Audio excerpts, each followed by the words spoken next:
Alrighty. So there we go. Um, I wanted to paint what I saw the other day. I did a moment of relaxation, and it was like a pink, orange, purple, golden sky, and or blue sky and purple sea. And that image just was so poignant and just beautiful that I wanted to paint it. Um, and so I'm in my car painting. Um, I do a lot of painting in my car. Um, I like to be outdoors and paint. I like to paint with music. Um, but sometimes I can't be in my car, or sometimes I can't be outside. And so I'm glad that I finally found a way to paint um, and hold the camera, because that's one of the difficulties. Oh, so anyway, this is Luna Nightshade with Everything is Vegan But, and I am being led to recreate the image that I saw in my moment of relaxation. And while I'm recreating it, we're just going to talk about some things. I hear in my head we're talking about love. What is love? How did I become this type of healer? So, if anyone is into the Bible, I use the Bible as a reference a lot, not because that's my go-to source, but because it is a go-to source for many Western Americans. So, because of that, Christianity has been ingrained in many individuals' minds about faith. And so I'm a scholar of many faiths. Um, and so I tend to use the books or doctrines to the demographic of individuals that I'm speaking with. So this is why you may hear me say, if you read the Bible or whatever, because I'm trying to help people understand from their point of view. I mean, there are a lot of other texts that I can most certainly use, and every once in a while you will hear me mention other texts. But it's all about who is at the current time listening. Those are the individuals I'm trying to connect with. And so I need to connect to the books or the doctrines that they are closely associated with. That way they will understand what is going on with regards to shamanism and what I do. So, again, if you are into reading the Bible, then in Ephesians and as well as Galatians, I think it's Ephesians 4:6, something like that, or Galatians 6, something like that. It's both of them. Okay, so both of those books, Ephesians and Galatians, they speak about divine gifts or the gifts of the Spirit. That's what they call them, divine, but they're called in those stories the gifts of the Spirit. But these are in actuality a small, and when I say small, I mean that with the utmost respect to those biblical texts. But these are the smallest or shortest listing of spiritual gifts that someone can have. There are many forms of divination. I'm going to say this again. There are many forms of divination.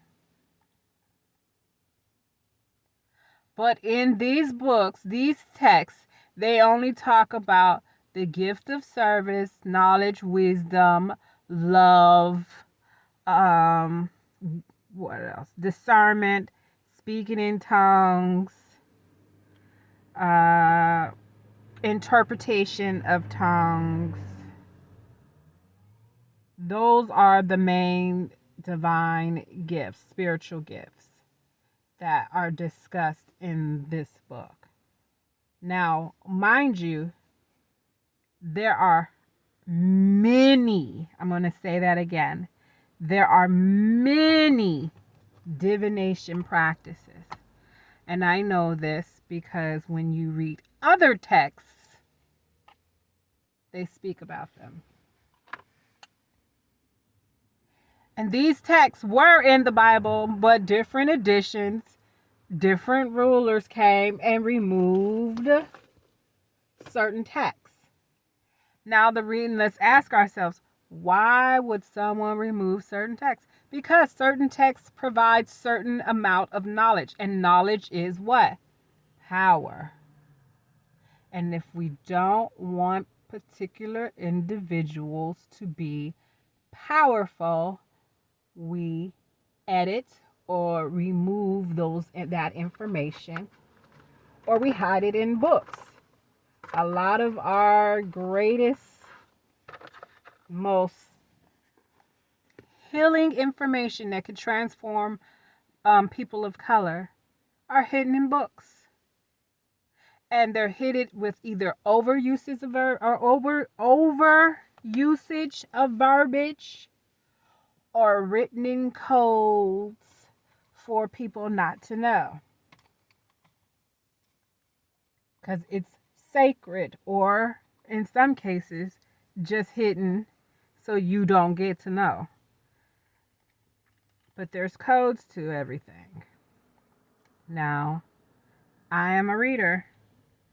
I've had many jobs where I had to read different languages, different texts. I had to research and identify certain things, and I used those skills unintentionally just while studying and expanding my spirituality, and it brought me to learning the falsities of some of the stuff that's in the biblical texts, as well as the truths. And as I focused on finding the truth and talking with divine more, learning divine's voice, I was guided to different texts, and these texts open my mind, expand my mind, and I am very grateful for it. Now, a lot of people are like, what are these texts? And it's like, you need to do the research of connecting with divine. You need to have that spiritual gumption to actually trust divine to guide you, because you may be guided to different texts. Why? Because your ancestry is very different from mine, and you're supposed to be trying to achieve the spiritual gifts that are within you.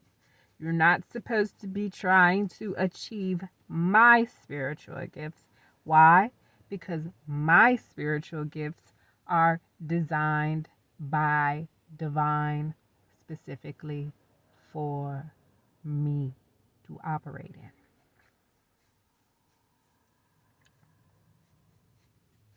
Most people, when they have their spiritual awakening to their gifts, have like an aha moment. For me, I was cleaning up the bathroom on my hands and knees, scrubbing the bathtub. And I heard clear as day, Your purpose is to love those hardest to love.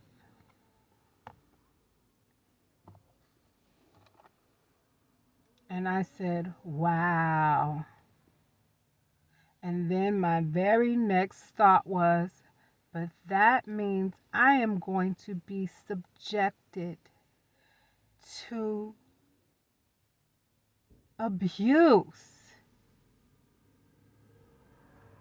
And then Divine said to me, yeah.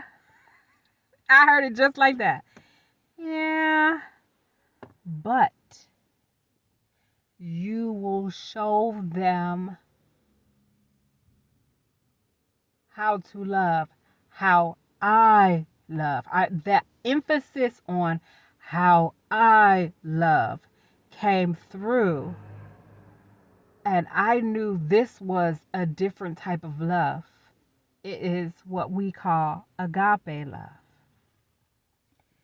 I was to show them how divine loves, which is different from how man loves. Man has conditions, divine does not. Right?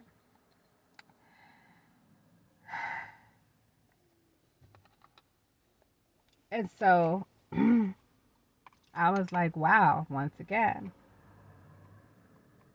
But I said, well, I will need something to kind of as compensation for enduring that type of pain. So I asked Divine, I said, well, then, can you make me look younger every time I endure a battle and come out well?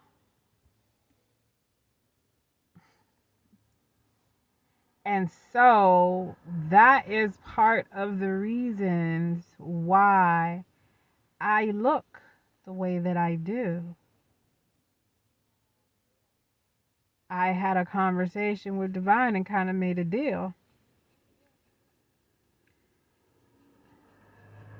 that if I was going to be doing this type of work, subjecting myself to kinds of abuses and individuals who do sick things, because see, most people, when they think of abuse, they think of just physical abuse.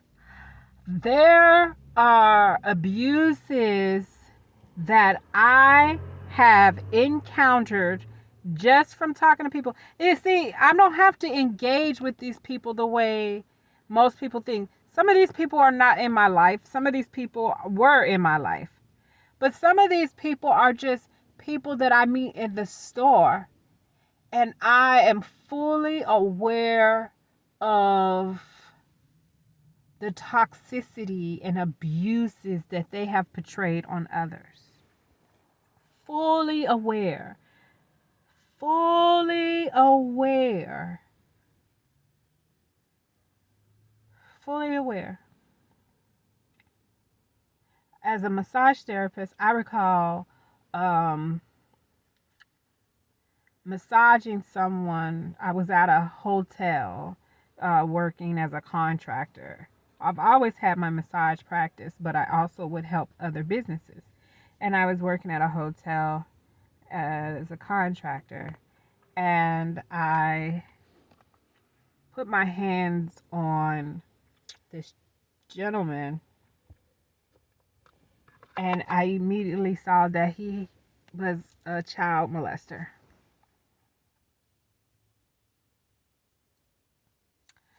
And it was the most icky feeling to touch somebody and feel what that feels like. To know this person does this actively. And it was sickening to my stomach. And the whole time I had to give a healing massage. And I was just praying the entire time. And Divine said to me, you always pride yourself on providing a healing, non sexual touch to your clients. And I brought this person here because he wants to stop doing this behavior. And he doesn't know how.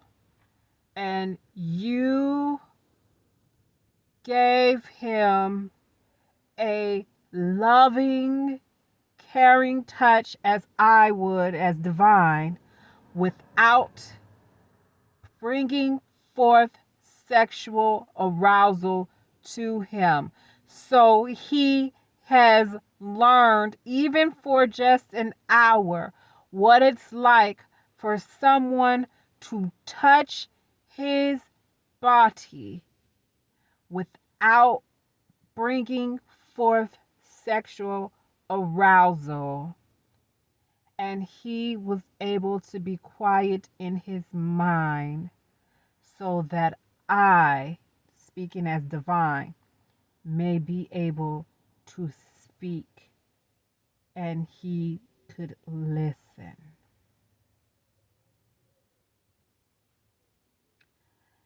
That was an unbearably difficult day for me because I gave all of my good energy to darkness.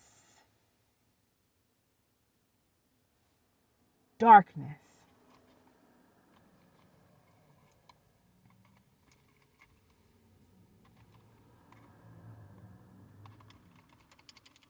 People think they want this gift that I have and don't want to do the work.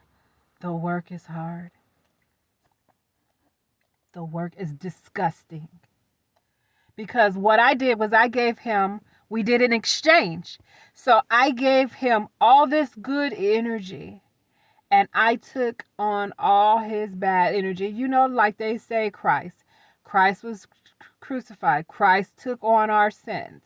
He died for our sins, as they say, right? I took this man's sins and I had to feel them in my body. And I was so disgusted. I did not, when I got home, I did not allow my children to touch me, as I could not pass on these energies to nobody else. I had to take a spiritual bath immediately. I was in the bath the entire night. I came home around 6:30 and I was in the bathtub until, what was it, 5 in the morning. I could not get out. I kept dumping out the water, making new. Dumping out the water, making new. Dumping out the water, making new. Why? Because that's how toxic this man's cells were. Y'all think y'all want this gift. Y'all don't want no parts of this. There's no way in the world y'all could be able to deal with this every single day.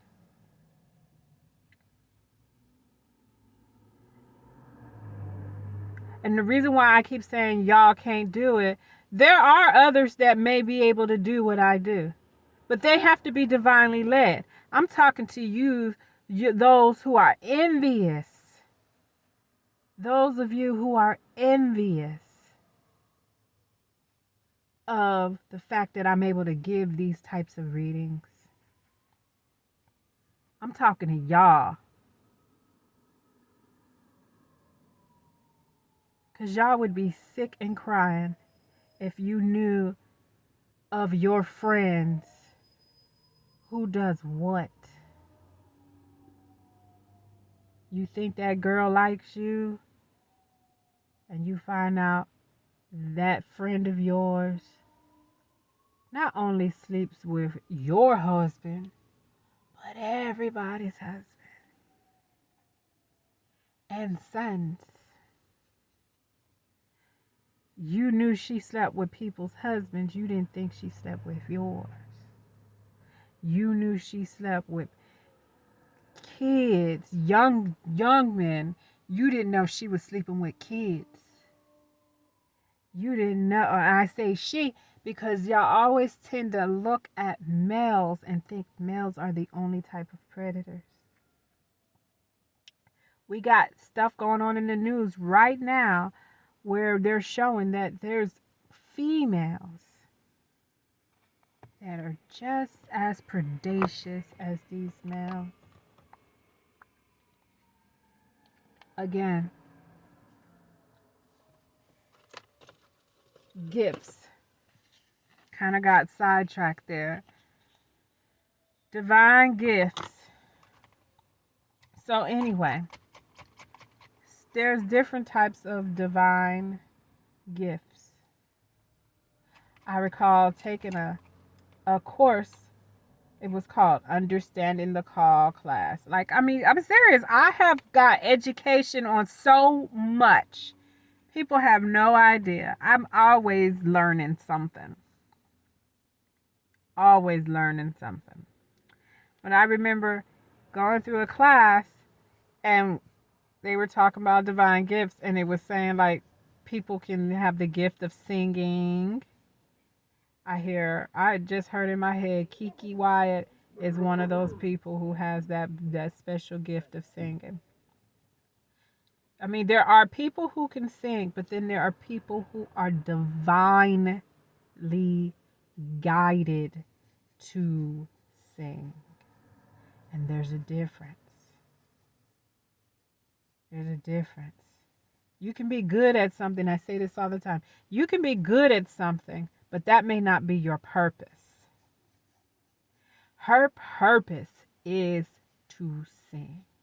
Her purpose is to sing.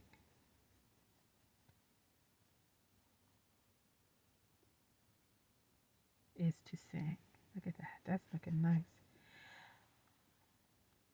I remember talking about different purposes, and this religious teacher was telling me that all the divination gifts were like singing, the gift of ministry, like pastorship, or servitude, hospitality, all of that. But that was the extent. Like she was like saying, you know, uh, those were the only ways at which divine, uh, you can perform divination. And I found that to be kind of unsettling because I immediately thought of, this may sound weird, but I thought about James Worthy. Why? Because James Worthy, for those who don't know, he used to play for the Lakers, back in the 80s or whatever. He was an athlete that was very, very religious. And she was talking and she mentioned how people will say these athletes are anointed. And she would be like, God doesn't anoint you to play basketball. God doesn't anoint you to do that. God only anoints you to be a minister or singer or musician or whatever. That's not true. I have learned that I was glad that I found what she was saying unsettling, because through my divine practice, through my spirituality, I have truly found that spirit will anoint you to do whatever spirit wants you to do. I used to think that I could only be a healer through massage therapy. I mean, and so when Divine started talking, now listen, is crazy. Divine started talking to me about no longer using massage as my healing practice. And I had been told to stop massaging, and it was getting the voice of stopping was getting stronger and stronger and stronger and stronger and stronger. And I was just like, you know, why would God allow me to do this and then stop me? But it was to show me that Divine will use me in whatever I do. I am a divine healer for a reason, and healing comes in many forms. And as I have worked with treating different people on different with different ailments, it has driven me to learn how to operate this gift in different forms. In different forms. So I have gone from art, which has also been very, I mean, now I'm in, okay, we call it interpretation of the spirits, speaking in tongues, whatever.